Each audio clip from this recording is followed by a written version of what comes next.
energy can never be used, energy can never be created, and energy can never be destroyed.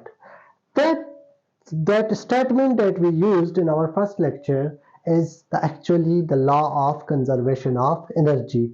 In its more sophisticated form, we can say energy can neither be created nor it can be destroyed. And the total energy of a system, of a closed system, will always remain conserved.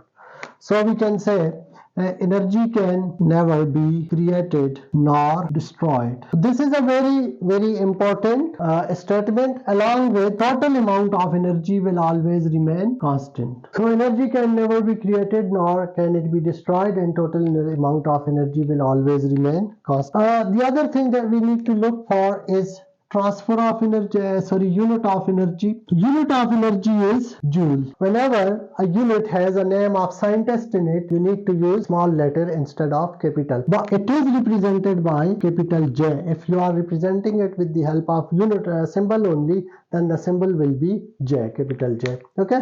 So what is 1 joule? 1 joule is energy if a force of 1 Newton acts on an object and moves the object through a distance of 1 meter, then the amount of energy consumed or amount of energy transferred to different energy stores of that material will be 1 joule. So 1 joule is the amount of energy that is transferred or stored or utilized when a force of 1 Newton displaces an object by a distance of 1 meter. So that's how we can define the unit of energy. Okay.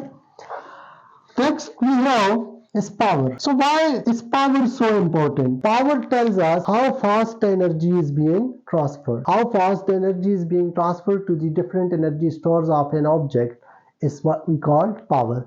So power, rate of doing work, and by work we mean transfer of energy. So power is rate of doing work. What do you mean by rate of doing work? That is power is equal to work divided by time. That how much work or how much energy, how many joules of energy are being transferred in 1 second. So if we got two persons, A and B, are two people who need to reach at this point, all the way from here to this point, and they both are following the same path.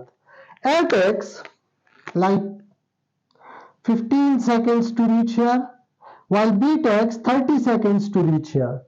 And now this place from here to here is at height h. So if we look at the gravitational potential energy store of both the objects A and B, and A is equal to B. A has same mass as B. So if we look at the gravitational potential energy store of A and B, they both will have same amount of energy in their gravitational potential energy store. But one took 15 minutes and one took 30 minutes. Who has the energy, who has more energy in their store? They both have equal. Who has transferred more energy, transferred the energy more at a faster rate in their store is A. So that's where the power comes, that how fast energy is being transferred. So you can say work per unit time or energy per unit time, that is energy. So as the unit of energy is joule, this will become equal to joule per second, which is called watt. The unit of power is watt. And 1 watt is equal to, if 1 joule energy is being transferred in 1 second, then the power will be called that, then we will say that the power is 1 watt.